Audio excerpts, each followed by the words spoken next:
بسم اللہ الرحمن الرحیم۔ روزانہ دو فرشتے ہر گھر میں کیا کرنے آتے ہیں؟ حضرت علی رضی اللہ تعالی عنہ نے فرمایا۔ آج کی اس ویڈیو میں ہم بات کرنے والے ہیں حضرت علی رضی اللہ تعالی عنہ نے فرمایا روز صبح دو فرشتے گھر پر کیوں آتے ہیں اور وہ آ کر کیا کرتے ہیں۔ ساتھ ہی ہم آپ کو بتانے والے ہیں ایک ایسا واقعہ جس واقعے میں دلہن کا انتقال ہو گیا، یعنی اپنی شادی والے دن ہی دلہن جو سسرال میں جانی تھی وہ قبر میں پہنچ گئی۔ اس کے ساتھ ساتھ ہم آپ کو بتائیں گے ان 15 گھروں کے بارے میں جن گھروں میں غریبی ہی غریبی آتی ہے، تنگ دستی ہی تنگ دستی آتی ہے۔ یہ 15 کام جس گھر میں ہوں، یہ 15 کام جس گھر میں بھی ہوتے ہوں، وہاں ہمیشہ پریشانیاں ہی رہیں گی۔ ایک مرتبہ حضرت علی رضی اللہ تعالی عنہ کی خدمت میں ایک شخص آ کر کہنے لگا، یا علی، دن کے آغاز میں سب سے پہلے کیا ہوتا ہے؟ تو حضرت علی رضی اللہ تعالی عنہ نے فرمایا، اے شخص، دن کا آغاز دو فرشتوں سے ہوتا ہے۔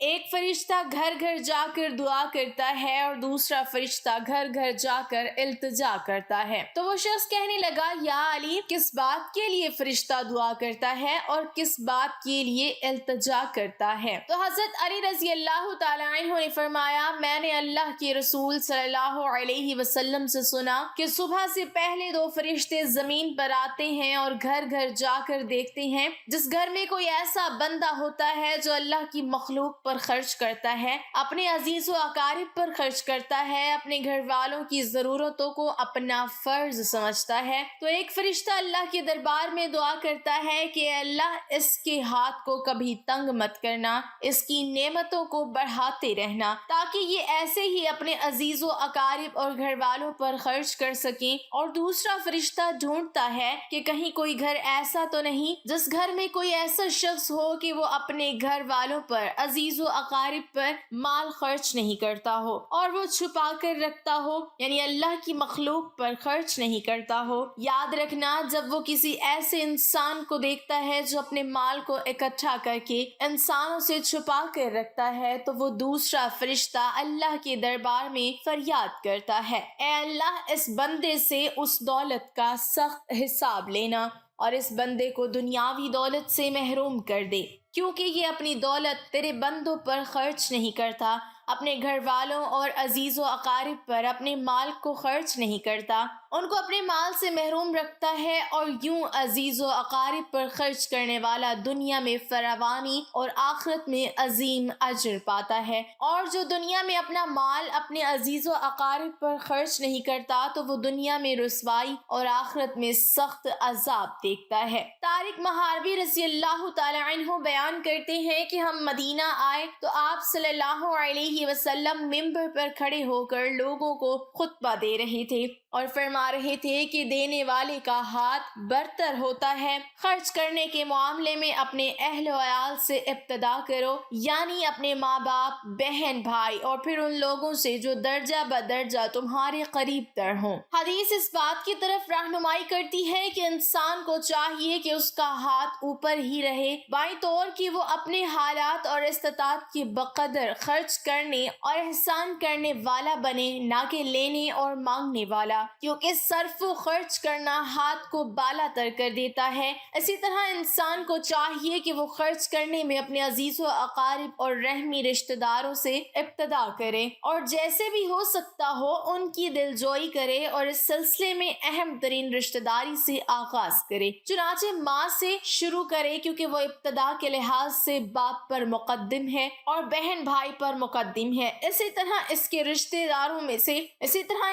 داروں میں سے جو اس کے قریب ترین ہیں، ان کے پاس اگر بقدر کفایت مال نہ ہو تو وہ ان کا خیال رکھے۔ ناظرین، اب ہم آپ کو وہ واقعہ سناتے ہیں جس واقعے میں دلہن کا انتقال ہو گیا، یعنی اپنی شادی والے دن ہی دلہن قبر میں پہنچ گئی۔ یہ واقعہ سعودی عرب کا ہے۔ ایک لڑکی کی شادی تھی، اس کی تیاریاں چل رہی تھی، دلہن کو سجایا جا رہا تھا۔ اتنی دیر میں مسجد میں آذان ہوئی اور اس کے بعد نماز کے بعد سے ہی لڑکی کے میک اپ کی تیاریاں چلنے لگیں۔ نہیں. اس کو ایک اچھا سا لباس پہنایا گیا اور دلہن کا سارا میک اپ کیا گیا. اتنی دیر میں عشاء کی اذان ہو گئی. جیسے ہی اس لڑکی کے کانوں میں آذان کی آواز آئی تو اس نے سوچا کہ میں نماز پڑھ لوں اور اٹھی وضو کرنے کے لیے جانے لگی. جیسے ہی وہ وضو کرنے کے لیے چلی تو اس کی ماں نے دیکھا اور پوچھا بیٹی کہاں جا رہی ہو؟ تو دلہن نے جواب دیا کہ امی میں وضو کرنے کے لیے جا رہی ہوں، آذان ہو چکی ہے، نماز کا وقت ہو رہا ہے. لڑکی کی ماں نے کہا کہ کہیں تم پاگل تو نہیں ہو گئی ہو؟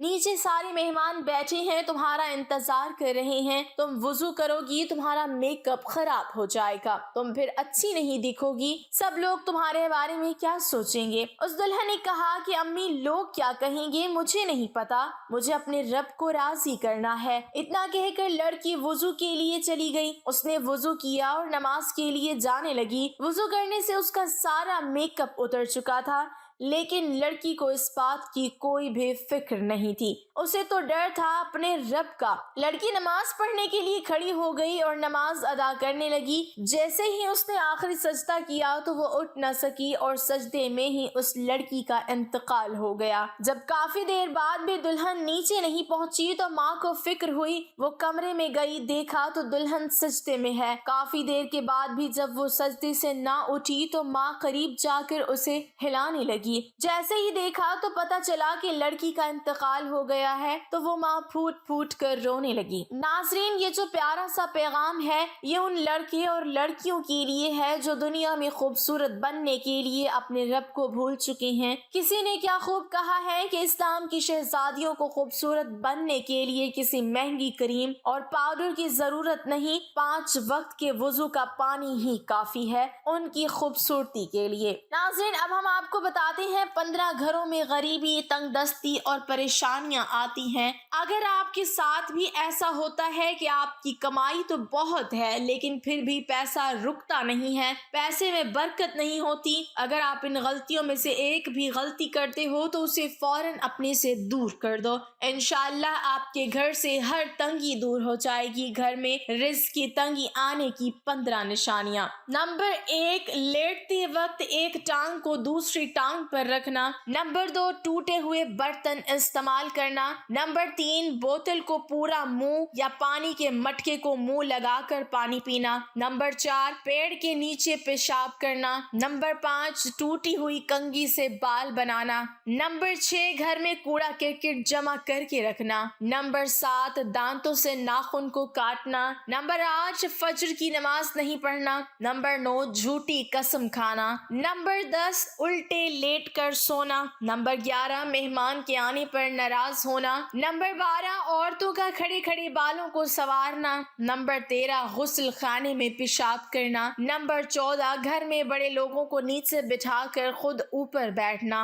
اور نمبر 15، الٹے ہاتھ سے کھانا پینا کرنا. یہ ہے وہ 15 کام جس سے رزق میں تنگی آتی ہے. ان سب کاموں سے بچیں، انشاءاللہ آپ کی ہر پریشانی دور ہو جائے گی اور رزق میں برکت ہوگی. اللہ پاک ہمارے رزق میں، مال میں اور گھروں میں برکت عطا فرمائے، آمین. ناظرین، کمنٹ باکس میں اللہ تعالیٰ کے 99 ناموں میں سے ایک نام ضرور ٹائپ کریں.